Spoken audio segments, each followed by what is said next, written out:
This is the Steve Shriver Podcast, where entrepreneur, adventurer, and community activist Steve Shriver shares what he's learned on his journey so you can make it in business and make it good. The big topic for this episode: this stuff gets crazy. Okay, we're going to talk about horror stories of entrepreneurship. It's specifically the horror stories that I've experienced in the last 25 years. the scary stuff.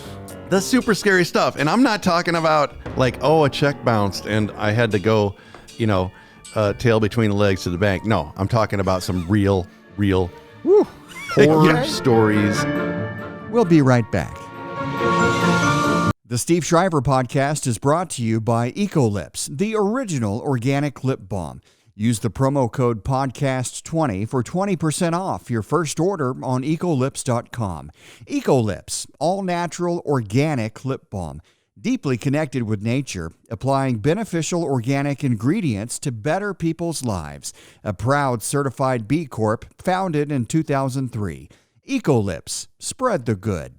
And spread the promo code podcast20 into that promo code box. It's good for 20% off your first order on ecolips.com.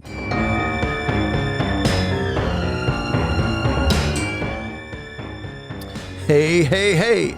Welcome to the Steve Shriver Podcast. I'm Steve Shriver, serial entrepreneur, bringing the gospel of entrepreneurship to you through this podcast.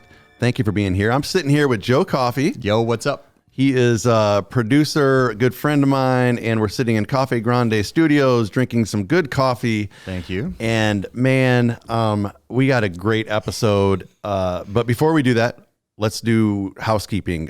You can get this podcast on Apple, on YouTube, on Spotify, on other places. You can follow us on Facebook. And contribute an idea for the show. Yes, please. Yes. And there's a discussion group on Facebook. So, join the dialogue. And speaking of dialogue, man, this episode today, I hope it's okay. I hope that who monitors the airways? The FCC. FTC. I hope it's okay for the FTC. We might get shut down. This episode, man. I mean, before we've talked about breaking laws and all this stuff on other episodes. This stuff gets crazy. Okay, we're going to talk about horror stories of entrepreneurship. It's specifically the horror stories that I've experienced in the last 25 years. The scary stuff.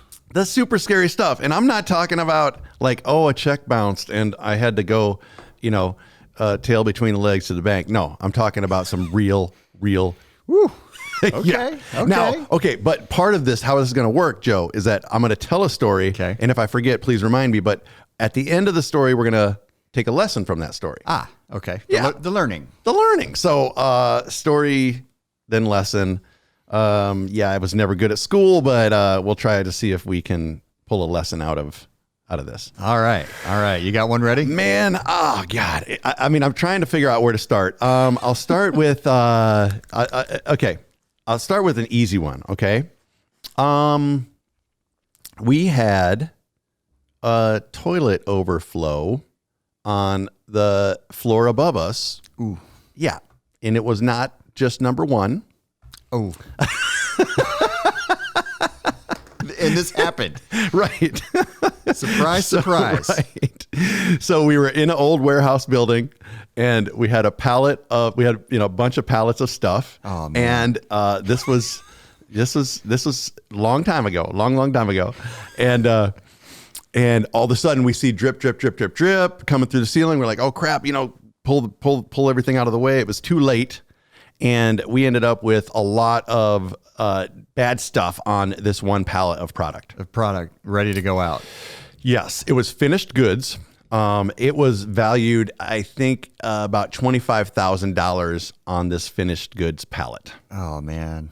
Dude, not cool. And there's no just wipe it down. No, man, come on. No. I mean, okay, I'm all about being scrappy, but you can't do that. No, you can't. $25K. I mean, we ran upstairs. We're like, hey, bang, it's like we went and fixed the problem. But yeah, $25,000 in product.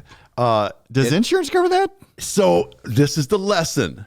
lesson. Not only did insurance cover it, but the policy that we had covered the full retail cost of this product. Oh, not just production costs. Right. Ooh. So we actually, I'm not going to say we made money on it, but it covered our cost, our expenses, everything. So good lesson is have insurance, know what your insurance covers, and just ask your agent about something like that. A weird deal, like, something falls from the ceiling onto your product, and how do you make that claim? You have set the tone for this episode, dude. That's, how are you going to top that? What else you got? All right. Okay. This is, we're going to warm up. We're going to get into the really good stuff later. I got it. Cause oh my. Yeah. When we first started making lip balm, we got a knock on the door from the police department. Mm. Yeah. And they, the police said somebody called because they saw a label in the dumpster that said hemp. And the police wanted to see the hemp and make sure it wasn't marijuana. So we let them in, and we opened up our freezer that had the hemp oil in it and showed them what we did. And we did a little education on the difference between hemp and marijuana. And they, they let us go. But it's just one of those weird things. Like, I couldn't have written that in a business plan. Yeah. Yeah. And you can't turn them away. You got to stop and drop right, and go through the motion there. Oh my God. Right. So anyway, just kind of funny. Another, but what's the lesson there? Oh yeah. The lesson.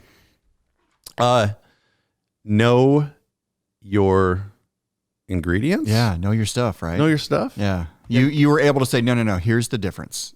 Between marijuana. That's true. Yeah. And to actually have that good dialogue with the police, because at the time, I mean, the hemp wasn't as popular as it is today. Yeah. So we had a crazy customer at Bohemia just start getting irate with us, and to the point where we had to call the police. And the police came, and she started yelling off obscenities and getting crazy. You see these videos go viral. Like, this one went viral. Oh my! Oh yeah, this had hundreds of thousands of views on it, and we're doing everything we possibly could to mitigate, calm her down. But you can't. What was the issue? I think it was she had a mental health issue. I mean, she was. I think she was acting like she was being mistreated because we asked her to leave. Here's the thing. She was cussing a lot, really loud around children, right? Like this older lady who was just spouting off obscenities, and we're like, can I calm it down a little bit? And yeah. Wow. Yeah. So anyway, police came, and then she gets taken away, and we asked her to never come back. I mean, is that a horror story? I don't know. But it's a crazy moment you didn't budget for, and that's true. Zaniness. And that's true. So what's the lesson on that? The lesson on that, dude, I don't know what to say here. I mean, you maintain certain standards that you could have not. Yeah, right?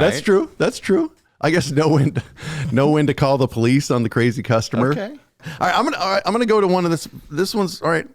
We had an employee go missing. Bohemia. Just AWOL, and it's been 2 hours. Yeah. Where is he, kind of thing? Like didn't show up for work, and didn't call. No call, no show. Okay. Not that uncommon in the restaurant business, right? Okay. But it happened. And this time, he didn't show up, and I'm like, what's going on? And so, then I see an article in the paper, and it says, this person was last seen, on the bridge downtown, First Avenue Bridge. Man. Right. Oh man. And he left his shoes, and they showed a picture of his shoes, and the dude's gone, went downriver. Okay. That's what they say. Ooh. Now, I saw a picture of those shoes, and I said, Steve, Tony never wore shoes that bad. Tony always had the best shoes. These shoes were not Tony's shoes. So I'm kind of like, it's like my alarm bell's going off. I called the police and I said, hey, those were not Tony's shoes. Tony never wore shoes that bad. like that something happened. Either it was a setup, or either he's lying about something, or somebody else set it up or whatever. Yeah. Ooh. Okay. So so the police start questioning me, and I said,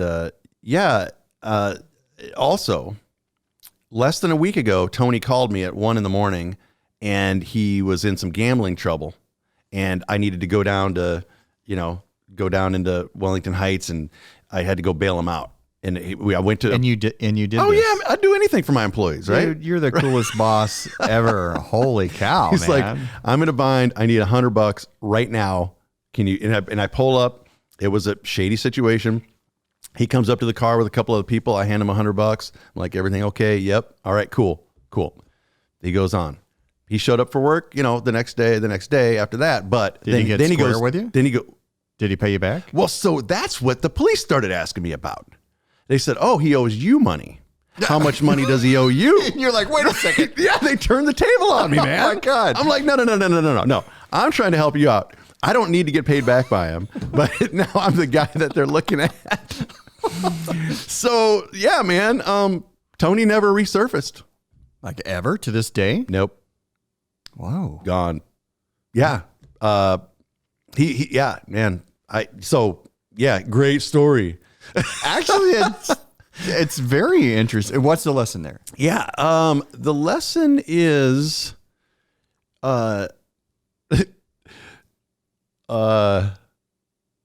take care of your employees. I don't know about this lesson thing. I don't think you can, these are things. Not every story is going to have a real obvious good learning. I wish it could. That's all right. That's all right.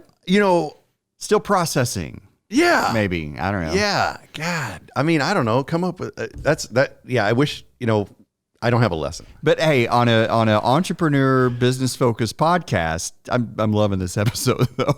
I mean, these are great. You got more. I got more. Yeah.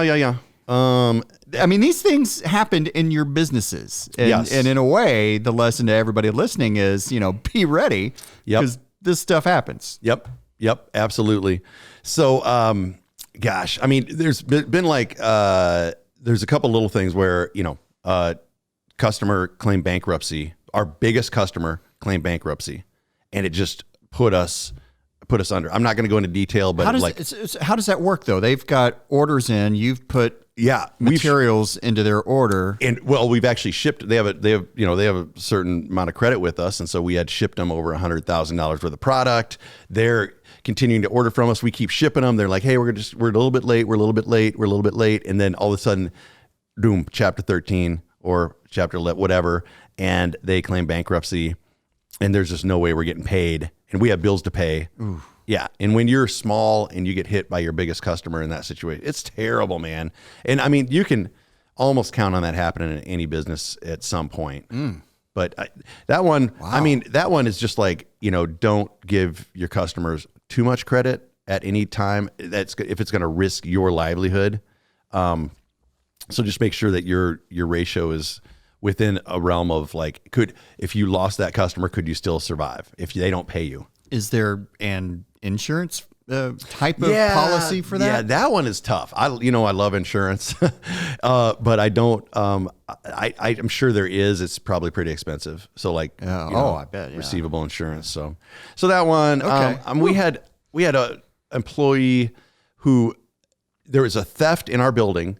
An employee chased the thief, cornered them, caught them, waited for the police to come. The police came and questioning the employee and the person, and then they ended up arresting my employee because he had an outstanding warrant. And even though he was being a good Samaritan, oh man, and that's just a bummer act that got him right. Yeah, right. Again, I don't have a lesson for that one, but that's kind of a bummer. Yeah. How did that situation end up? Was he able to kind of sort things out and come back? I went out and bailed him out of jail, and then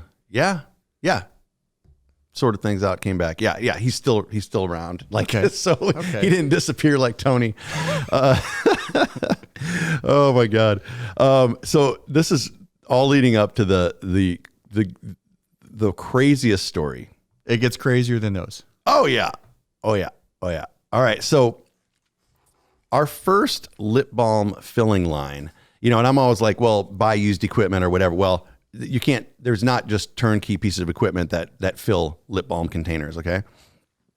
Our first lip balm filling line, we found a company in Indiana to manufacture this, and it was an offshoot of another company, and it was, we were looking for a certain amount of automation, but we had a pretty small budget, and so this guy seemed perfect. He came from a bigger company. It was his family business, and he was going to take care of us and build us this kick-ass custom machine for that was within our budget. Okay, perfect. Okay. So, and we had, up until this point, we've been filling lip balm with turkey basters, like literally a room full of lip balm, and set them all out. And we're just like, squeeze, filling with turkey basters. So this thing is going to make you guys more efficient, turn out more product, make more money. Absolutely. Right. So we found this guy, Jeff, and we're like, all right, let's order this machine. And we finally, so after months and months and months, we paid him, we got the machine in. And it was kind of like an erector set. It wasn't that great of a machine. And he sent people, he sent a couple people with it to set it up, but they couldn't get it running. And they were like, well, when we tested it at our facility, we only ran water through it. We didn't run, your lip balm. And I'm like, oh, dude, Wow. There's a big difference between water and lip balm, just how they function, how they work. Yeah. And so, okay, red flag. Ooh. So Jeff, so I'm like, dude, you got to come fix this machine. He came out, he tried getting it running. I mean, eventually we just decided, okay, he's not his company. I mean, after months and months, thousands and thousands of dollars, we don't really want to return the machine because it's doing 80% of the job, but we know that they're not going to fix the machine. So finally we just give up, and we have a local engineer come in and tweak the machine to make it work. Okay. So meanwhile, I understand that one of the reasons they ran water through it is because they are really big into water filling, like bottled water filling. Okay. Okay. So they're getting contracts around the world for bottled water. Okay. And they did a contract in Iraq, and during the war, and for obviously supplying the military or whatever, a huge military contract over there. But I think it was with an Iraqi business or business partner, and so he made a big machine, shipped it over there. Well, guess what? The machine didn't work. So he had a crew go over, try to fix the machine. Couldn't get it running. Okay. And this is, probably way more, much larger machine than what he did for us in the lip balm world. And, so he just continued to, try to fix it by sending somebody out. They were like, no, we're done. You have to come, Jeff, have to come fix this machine. And he's telling you all this because you have a machine he's working on. So he's like, oh, by the way, I got this other thing in Iraq. And so we heard bits and pieces through his people too. And, and also read about this in the news. And so oh boy. So finally they're like, you have to come to Iraq and fix this machine. You, the dude that's responsible, Jeff.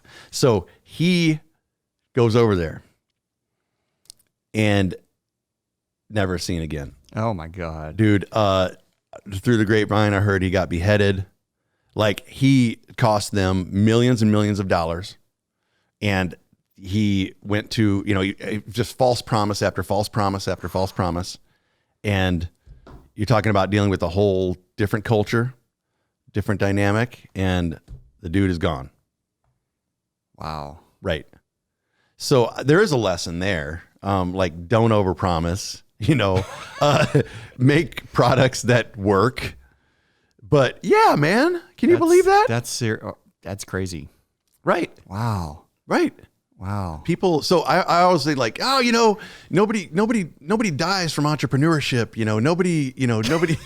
And you're like, actually, there's, like in America, definitely in the United States, you're not going to, a failed startup is not going to, cause death. But, in the world, a failed piece of equipment, it might kill you. Yeah. That's crazy. Wow. Dude. Okay. So that is a horror story in entrepreneurship and business that I've heard no equal. That's yeah. That's crazy. Yeah. And you can Google it. It's crazy, man. So, and I'll end it with a little lighter one. Okay. As we were growing, there's a lot of moving parts when you're growing a business. A lot of financial moving parts. I mean, a lot of operational moving parts, sales, distribution, all that stuff. But we were scaling up our finance department and working on different metrics and different different calculations to determine how cash flow calculations. Okay. And we had one of the spreadsheets that we had been using for almost a year had the cell got messed up in it, and we were operating under false pretense for months and months and months. And basically, it was like, when you're moving around a lot of money, it is sometimes hard to tell how much money you're making, especially, now we've got much tighter accounting practices in place. Yeah. But when you're startup and you're growing, it's hard to keep track of everything. And this error made us realize that we were actually, in fact, losing money and not performing as well as we thought we were. Oh, and man. we had to immediately downsize, lay people off. Whoa. Right. So, just the reality, and it's like, we thought we were doing everything right. We were beefing up our accounting team. We were, using additional tools, and we just weren't using the right, the right number within the tool. And it was devastating to our business. Now, mistakes like that, I have to wonder, was this like, oh man, what a quirky, weird accident? Or is it like somebody really didn't know what they were doing and made us think they did, and it was preventable? Well, I think it's somewhere in between there. Okay. Because there were so many people's eyes on this document that we should have noticed it, right? I'll take responsibility first and foremost as a CEO. My fault. I've seen this document. Why didn't I question this particular? And it had to do with our borrowing base and being out of whack. But the bank looked at it. Our accountant looked at it. Our accounting team looked at it. Other execs on my team looked at it, and we just didn't catch it. And that's part of the challenge in business is just like you're moving fast, and there's a lot of stuff flying your way. But so it cost people jobs, and it's a tough time, man. But oh my gosh, that's a horror story. That's scary. Yeah. But how many years ago was this? This was about 10 years ago. Okay. Yeah. And here you are, you're still at it. And in that moment, I bet that was the most devastating thing ever, right? Yep. And you're just like, okay, my world is collapsing in front of me. Oh. But that's that part where you just start, all right, how do we get through this? How do we solve the problem? How do we get on to the next phase, Yeah. And I won't tell the story about when the Maoists held us up in Nepal, just because they let us go, dude. trying to reach the wintergreen. They stopped our vehicle, and they wanted a bribe, and we weren't having it. So, oh my God, yeah, man. So it's, dude, it's like this journey. You have all. You can laugh at these things. Some of these stories, I hope no viewers or listeners are thinking, "Oh my God, what happened to Tony?" But totally, there's a good chance that he's fine. You know him well, and so you're not that level of concern, right? Right. But what's scary? What I'm trying to get at is, there's a certain amount of scariness you have to be ready to deal with and let roll off your back. Right. These are all things that I would have never predicted. Absolutely. With Tony, holy crap. I still think I'm going to walk around the corner and see his smiley face someday. Yeah. But yeah, man, these are things that you can't predict. But the more that you're in business, there's going to be weird, crazy stuff that happens to you. And this is part of that whole problem solving thing that we got to work through. Yeah. Wow, crazy. Fun episode, man. Horror stories. Wow. Horror stories. Yeah. So cool. Thanks everybody for listening. I don't know if you got anything out of this. Great. Maybe it was moderately entertaining. Maybe you shut it off early and you didn't get to this point, which is all right. But thanks for joining us on the Steve Shriver podcast, and keep an eye out for future episodes. And thank you to our sponsors, and thank you to the entrepreneurial community for your continued support.